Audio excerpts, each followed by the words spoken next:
हा सोहळा किंवा हा पुरस्कार माणिकच्या सुरा इतकाच उत्तुंग असायला हवा आणि त्या दृष्टीने साहेब आम्ही गेली 2 महिने अथक प्रयत्न करून प्रत्येक गोष्ट जमवत आणून हा सोहळा गेली 2 दिवस अतिशय मोठ्या प्रमाणावरती आणि आज आपण आल्यामुळे आम्हाला अतिशय समाधान होत आहे की ह्या सोहळ्याची आज खऱ्या अर्थानं आजचा सांगतेचा जरी दिवस असला तरी आमच्या दृष्टीने तो इथून पुढच्या सगळ्या कार्याचा दिवस आहे. मम्मीच्या आजच्या पहिल्या पुण्यतिथी दिनानिमित्त शास्त्रीय संगीताची तिची एखादी कॅसेट बाजारात यावी असा आमचा मनापासून मानस होता. मी माझा मानस किशोरताई अमोलकरांना सांगितला की अशी माझी खूप इच्छा आहे की मम्मीचं क्लासिकली काहीतरी मार्केटमध्ये असावं. त्यांनी पुढाकार घेऊन HMBचे श्री वैद्यनाथन, श्री जयस्वालजी आणि श्री भूषण यांच्याशी बातचीत करून तो आमचा हा मानस पूर्ण केला. त्याबद्दल खरोखरच मनापासून आम्हाला आनंद होत आहे. त्या कॅसेटचं ओपनिंग आज मी इथे करण्यासाठी विनंती करीन आपले बाळासाहेबांना की त्यांच्या हस्ते या कॅसेटचं उद्घाटन व्हावं.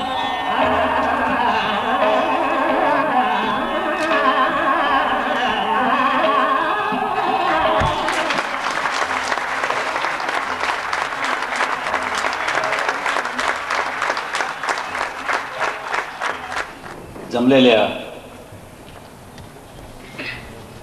रसिक बांधवांनो भगिनींनो मागतो. माझी वंदना म्हणाले की मी बाळासाहेबांना आणि थोडंसं दस्त झालं पण गाणं म्हणायला सांगते की काय पण त्यांनी खुलासा केला बरं झालं की भाषण करायला मी सांगणार आहे. तत्पूर्वी वगैरे काही कार्यक्रम झाले. खरं म्हणजे हे माझं क्षेत्र नव्हे.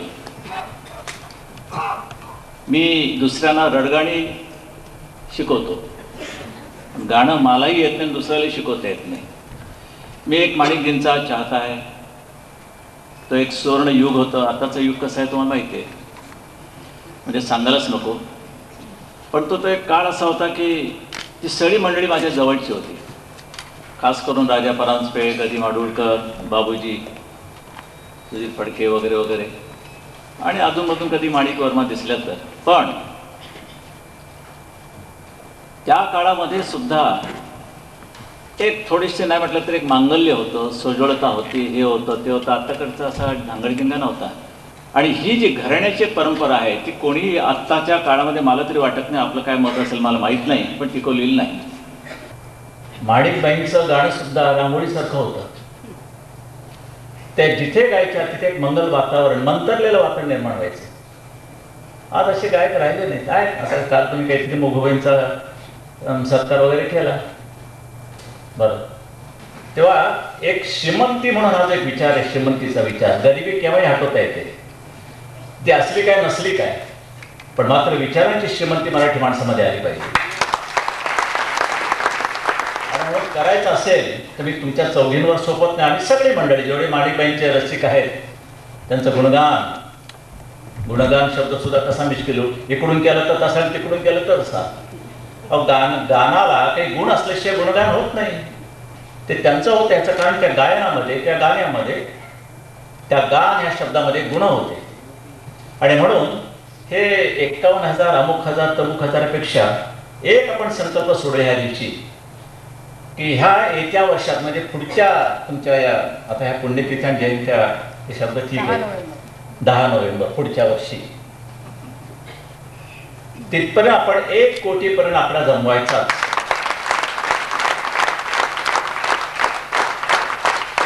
जमून देण्याकरता माझ्याकडनं काही मदत मिळाली तुम्ही जरूर जमून देणार, माझ्याकडनं मला काही देता आलं तुम्ही देणार, आणि काहीतरी असे भरघोस ठोस कार्यक्रम करूया. आणि म्हणून माणिकजींच्या करता म्हणून हा आकडा पुढच्या वर्षापर्यंत, आता त्याच्या अगोदर जेवढे आपण हे लवकर जमवून तिथे ठेवून त्या व्याजावरती आपले हे कार्यक्रम एका श्रीमंत थाटामध्ये साजरे झाले पाहिजेत. आणि ह्याकरता मला जेवढी म्हणून तुम्हाला मदत करते तेवढी केल्याशिवाय मी राहणार नाही, एवढे एक वचन देऊन, आश्वासन नाही. बरं, मला असं वाटतं माझ्या मुख्यमंत्र्यांनी सुद्धा वचन दिलं असणार, आश्वासन नाही. आश्वासन असेल तर माझ्याकडे या, मी वचन नात्याची बंदी करून देतो. बरं, काही असलं तरी मात्र आम्ही वचनबद्ध आहोत. आणि आपण मला आज सुद्धा ही कॅसेट काढली, आपण फार चांगलं केलं तुम्ही. अर्थात ते नाव बदला, हीच मास्टरपेक्षा हर मास्टर्स व्हाईस, म्हणजे हीच अर्थात तर ह्याला उद्देशू नये, पण त्या माणिकबाईंचा सुद्धा आवाज हा निराळ्या अर्थानं तुम्ही एक साठवून ठेवला त्या कॅसेटमध्ये. फार मोलाची भेट असून या कार्यक्रमाच्या निमित्तानं रसिकांना देत आहात, त्याबद्दल तुमचे खास धन्यवाद मानले पाहिजे. मी आज इथे उपस्थिती तुम्हाला दिलेली आहे. आणि पुन्हा एकदा वचन देऊन मी आपली सर्वांची रजा घेतो. जय हिंद, जय महाराष्ट्र. आणि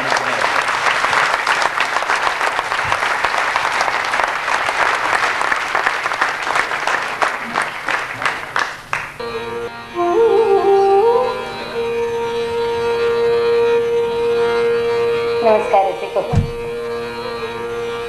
गेली अनेक वर्ष माणिक वर्मा या जबरदस्त ताकदीच्या गायकीने चोखंदळ संगीत प्रेमींवर आणि विशेषतः घरगुती मराठी मनावर आपल्या लढीवाळ स्वराने अक्षरशः अधिराज्य गाजवलं.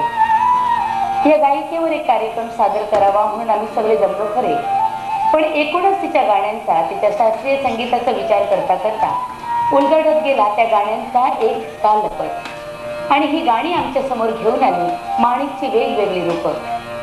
एक स्त्री कलावती म्हणून त्या काळात तिथं उभं राहणं, एक किशोरी, तरुणी, पत्नी, गृहिणी, माता, आजी असा तिचा प्रवास, तसा सर्वसाधारण पण कलेची सतत साधना करणारा प्रवास. खरं तर तिचं आयुष्य तिच्या गाण्यासारखंच प्रासादिक, पण कडूगोड आठवणींच्या मोत्यांची एक माळच. त्या माळेतील काही टपोरे पाणीदार मोती, माणिक मोती, माणिक मोती.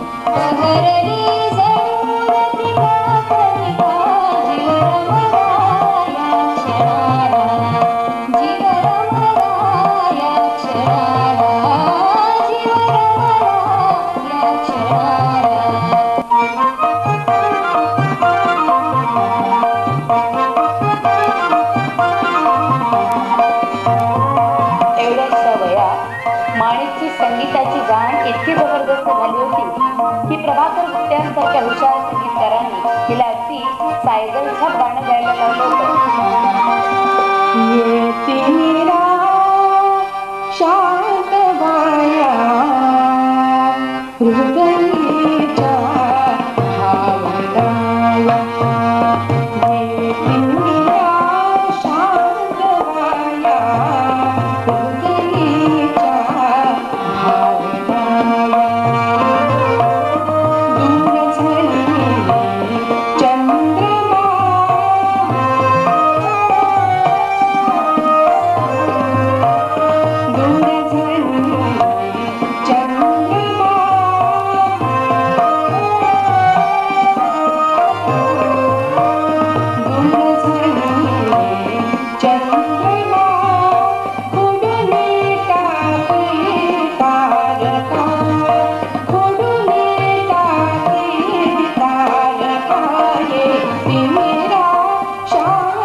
माईचं स्वप्न पुरं करायचं या महत्वाकांक्षेनं पुरत्या झपाटलेल्या माणिकनं हळूहळू आपल्या लढीवाळ स्वरांनी मराठमोळ्या मनाचा ताबा घ्यायला सुरुवात केली. महाराष्ट्राची परंपरा भक्तिरसाची, ज्ञानदेवे रचिला पाया तुका झालासे कळस, नामदेवे खांब झाला अवघा भार विठ्ठले वाहिला. विठ्ठलाच्या चरणी हा महाराष्ट्र अगदी पहाटेपासून भक्तीची सुमने वाहतो, स्वरांचा अबीर गुलाल उधळतो. आणि त्याच स्वर मालिकेतील एक सुंदर फूल म्हणजे माणिक त्यांची भक्ती गीतं. अगदी काकड आरतीपासून सुरुवात होते.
मी कसलं इंजेक्शन नाही आणत.